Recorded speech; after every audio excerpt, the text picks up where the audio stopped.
नमस्कार दोस्तों, मैं आपका साथी Raj V L attitude YouTube channel पर आपका हार्दिक स्वागत करता हूं। आज अपन बात करने वाले कंप्यूटर की पहली क्लास यह होने वाली है। जिस स्टूडेंट ने यह क्लास की है तो आपके जैसे राजस्थान पुलिस कांस्टेबल या आरएससी कांस्टेबल, ग्राम सेवक, पटवारी जैसे परीक्षाओं में पूछे जाने वाले प्रश्न इस क्लास से बाहर नहीं जाएंगे। इस बात का मैं दावा करता हूँ। ये बहुत महत्वपूर्ण क्लास होने वाली है और मैं आपसे दावा करता हूँ कि कंप्यूटर के सभी टॉपिकों को ऑब्जेक्टिव क्वेश्चन इसी तरीके से मैं आपको संपूर्ण सिलेबस कंप्यूटर का कराऊंगा। तो आप अंत तक जुड़े रहना। जिसने चैनल को सब्सक्राइब नहीं किया है वो चैनल को सब्सक्राइब कर दे और आपको अच्छा लगे तो सब्सक्राइब कर देना, वरना नहीं करना। तो चलते हैं स्क्रीन पर। आपका पहला क्वेश्चन है, कोई व्यक्ति कंप्यूटर साक्षर कहलाता है। क्वेश्चन को ध्यान से पढ़िएगा प्यारे बच्चे।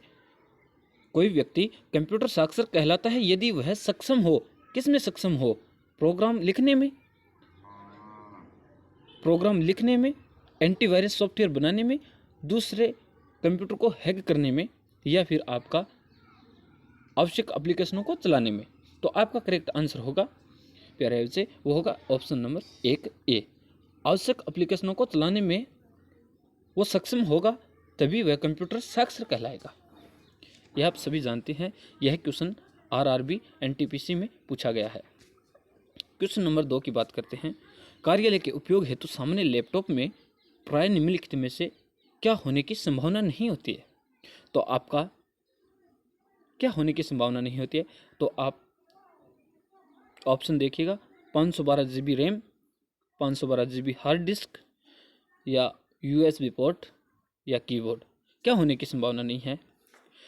कहने का मतलब यह कुछ इसकी विशेषताएं हैं, इसमें से आप करेक्ट आंसर दीजिएगा। तो मैं बताऊं आपको, क्वेश्चन नंबर 2 का आंसर होगा वो होगा 512 GB रैम। क्वेश्चन नंबर 3 की बात करें। क्वेश्चन नंबर 3 है आपका, भारत के पहले कंप्यूटर का नाम क्या है? भारत के पहले कंप्यूटर का नाम क्या है? आप यह क्वेश्चन रेलवे में पूछा गया है, लोको पायलट में 2010 में। तो आपका करेक्ट आंसर आप सभी जानते होंगे, option number B, Siddharth. Bharat का पहला कंप्यूटर है वो है आपका सिद्धार्थ। प्रश्न नंबर 4, कंप्यूटर के संबंध में निम्नलिखित में से कौन सा कथन गलत है? गलत का चयन करना है। तो आप ऑप्शन पढ़ो। यह एक लॉजिकल मशीन है। कंप्यूटर के बारे में विशेषताएं हैं, आप सभी जानते हैं। यह एक लॉजिकल मशीन है और सूचना को प्रोसेस करती है। यह आपका करेक्ट ऑप्शन होगा। इसमें जो भी सूचना स्टोर की है यह उस तक पहुंच सकता है। बिल्कुल सही बात है। ऑप्शन नंबर 3, इसमें कोई भावावेग नहीं होता, इसकी अपनी कोई भावना चाहत नहीं होती। सही बात है। कंप्यूटर की कोई चाहत नहीं होती, कहने का मतलब कोई भावना नहीं होती। यूज़र उस पर काम करेगा, वो उसी तरीके से अपने को परिणाम देगा, न कि अपने स्वभाव से वो काम करेगा। ऑप्शन नंबर 3 भी आपका सही है। यह प्रतिबंधित ढंग से अपनी सूचना तक पहुंचाता है। यह आपका ऑप्शन है वो होता है आपका रॉन्ग। क्वेश्चन नंबर 4 का आंसर होगा डी।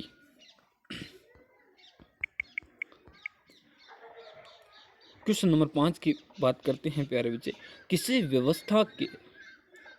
व्यवस्था के कंप्यूटरीकरण में आवश्यकता होती है। तो ये किस में आवश्यकता होती है? किसी व्यवस्था में कंप्यूटरीकरण में आवश्यकता होती है। तो आप ऑप्शन पढ़िएगा। ऑप्शन नंबर 1 है, उसको करने में दृढ़ इच्छा शक्ति की, बिल्कुल राइट है। संबंधित वित्तीय संसाधनों की, जनशक्ति के प्रशिक्षण की, एक आध्यात्मिक संरचना की। तो आपके चारों ऑप्शन हैं वह आपके करेक्ट होते हैं और आपका ऑप्शन सही होता है वो होता है डी सभी। क्वेश्चन नंबर 6 की बात करते हैं। एक कंप्यूटर सिस्टम की वैचारिक डिजाइन एक कंप्यूटर सिस्टम की वैचारिक डिजाइन एवं मौलिक परिचालन संरचना है। तो आपका करेक्ट आंसर क्या होगा प्यारे बच्चे, आप पढ़िएगा। इसका आपका करेक्ट आंसर होगा वो होगा आपका, मैं थोड़ा कलर चेंज कर लेता हूँ। 6 नंबर क्वेश्चन का आंसर होगा वो होगा डी। क्वेश्चन नंबर आप 7 देख रहे हैं। उस नई तकनीक को क्या कहते हैं जो एक कृत्रिम दुनिया के सृजन की क्षमता प्रदान करती है और उसमें लोग परस्पर अंतःक्रिया भी करने लगते हैं।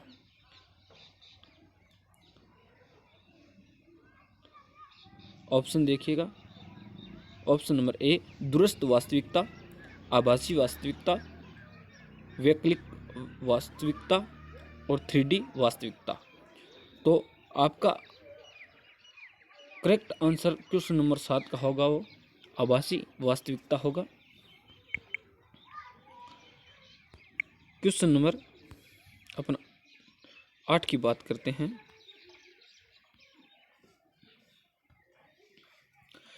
एक दिखता है कि कैसे परिचालन विशेषताओं को एक साथ जोड़ा जाता है और कंप्यूटर को साकार करने में योगदान देता है। तो क्वेश्चन नंबर 8 है आपका।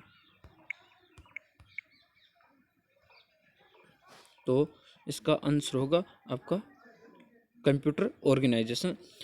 एक कंप्यूटर ऑर्गेनाइजेशन दिखता है कि कैसे परिचालन विशेषताओं के साथ जोड़ा जाता है। क्या दिखता है इसमें, रिक्त स्थान की पूर्ति कीजिएगा। कंप्यूटर ऑर्गेनाइजेशन दिखता है। ऑप्शन नंबर डी आपका करेक्ट होगा। क्वेश्चन नंबर 9 की बात करते हैं। ऑडियो हेडफोन की सबसे पहली जोड़ी 1910 में के द्वारा बनाई गई, वो किसके द्वारा बनाई गई? ऑडियो हेडफोन की सबसे पहली जोड़ी 1910 में बनाई गई, वो किसके द्वारा बनाई गई? क्वेश्चन नंबर है 9। तो आपका करेक्ट आंसर होगा नथानिएल बल्डविन। ऑप्शन नंबर आपका होगा बी सही। ठीक है। क्वेश्चन नंबर 10 के बारे में बात करते हैं। आज क्लास को बढ़ाते नहीं हुए 10 क्वेश्चनों पर ही समाप्त करेंगे।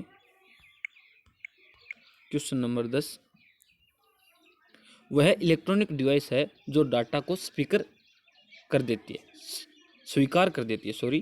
वह इलेक्ट्रॉनिक डिवाइस है जो डाटा को स्वीकार कर देती है, डाटा प्रोसेस करती है तथा आउटपुट संपन्न करती है।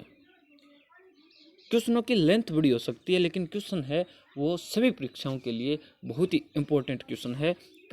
आगे चलो।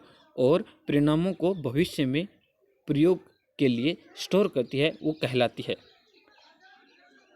ऐसी कौन सी वस्तु है ये जो इलेक्ट्रॉन डिवाइस को डाटा को स्वीकार करती है और डाटा को प्रोसेस करती है तथा आउटपुट उत्पन्न करती है, परिणामों को भविष्य में प्रयोग के लिए स्टोर रखती है? वह आपकी यह किसकी विशेषताएं हैं? तो यह विशेषताएं हैं कंप्यूटर की। ऑप्शन नंबर भी आपका करेक्ट होता है। जय हिंद दोस्तों, आज की क्लास को यहीं पे समाप्त करते हैं। आगे और क्वेश्चनों के बारे में बात करेंगे अगली क्लास में। तब तक जय हिंद, स्वस्थ रहिएगा, मस्त रहिएगा।